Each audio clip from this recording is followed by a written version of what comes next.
Let's move on now. The political crisis in South Korea is far from over. After getting Yoon Suk-Yeol impeached, opposition parties are now targeting the Prime Minister, who is also the country's acting president. All this just days ahead of court hearing of Yoon Suk-Yeol's impeachment. Democratic Party will immediately start taking steps to impeach acting rebellion leader Han Duck-soo. We will put out residual fire of rebellion. It is wrong to say two-thirds of the lawmakers' agreement is needed for the impeachment of Han Duck-soo. Even though his duty has been suspended, Yoon Suk-Yeol is still the president. There cannot be two presidents, and Han was not elected by people. The main opposition party says that through impeachment, it will put out the, quote, residual fire of rebellion. This was a reference made to suspended President Yoon Suk-Yeol's brief order to impose martial law in South Korea on December 3rd. Although Yoon Suk-Yeol repealed the order and later apologized, it sent shockwaves throughout the country as opposition sets the pitch in motion against remaining top leaders of the ruling party. The Constitutional Court is set to hold the first public hearing on Yoon Suk-Yeol's impeachment case. The hearing will be held on Friday in order to determine if he will be removed from office. For the time being, Yoon Suk-Yeol's presidential powers have been suspended, but formally he still remains in office.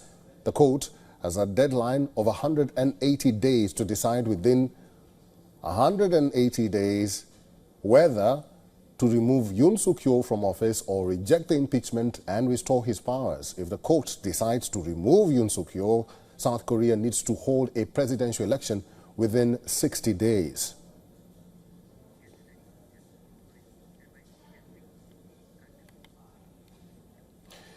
We're now joined by senior journalist Soo Young-oh from Seoul. Miss Soo Young, thank you very much for joining us at this hour. We are now seeing that the opposition is against the Prime Minister. What are the ramifications of this decision by the opposition in South Korea? Well, yes, as you said, the opposition, they decided to adopt a motion for impeachment, which they'll be trying to introduce on Thursday. They were, in fact, trying to introduce that today, on Tuesday, but they decided to delay. It seems because of some political calculations here. First of all, it would be disadvantage for the Liberal Party, politically speaking, because, of course, we are in a very sensitive situation right now where we don't have our president fully able to take his duties. So causing further disruption will not reflect very well in terms of public opinion for the opposition party. So that's obviously the first consideration. And the second consideration, I would say, would probably be the international ramification. President Han Duck-soo is very well known among our American allies, and he was the former U.S.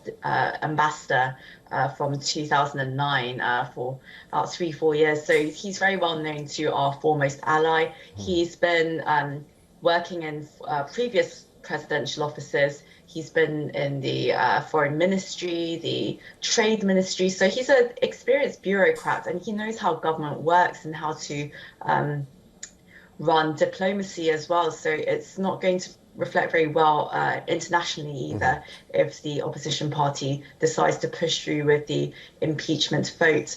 And well, lastly, it seems that the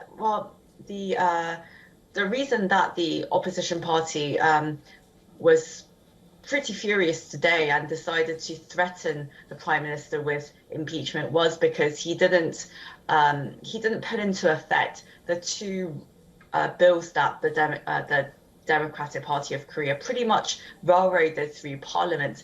They want to investigate the First Lady, the wife of President Yoon Suk-Yeol, for various allegations of misconduct. They also want to introduce another bill to launch a special investigation on the president himself for inciting insurrection, as they claim.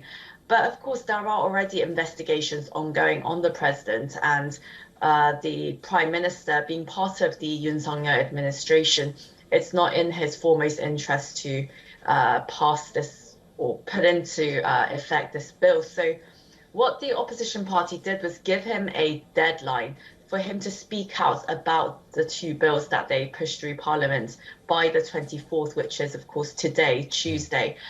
However, the Prime Minister actually has until January 1st to actually introduce to actually veto these two bills. So the opposition was really piling up pressure on him. Okay. And why this pressure? Well, it's because the bigger fish here that they're out to fry is the appointment of 3 Constitutional Court justices. Right now, there are only 6 justices who are able to make a ruling on President Yoon's impeachment, but all 6 of them need to make a unanimous decision to impeach him.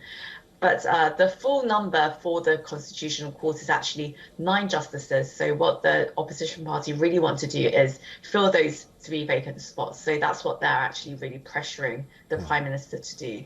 All right, we'll have to leave it there. Been talking to Miss Soo Young-oh, who's a senior journalist. Madam Soo Young, thank you for your insights and for talking to us today. Thanks for having me.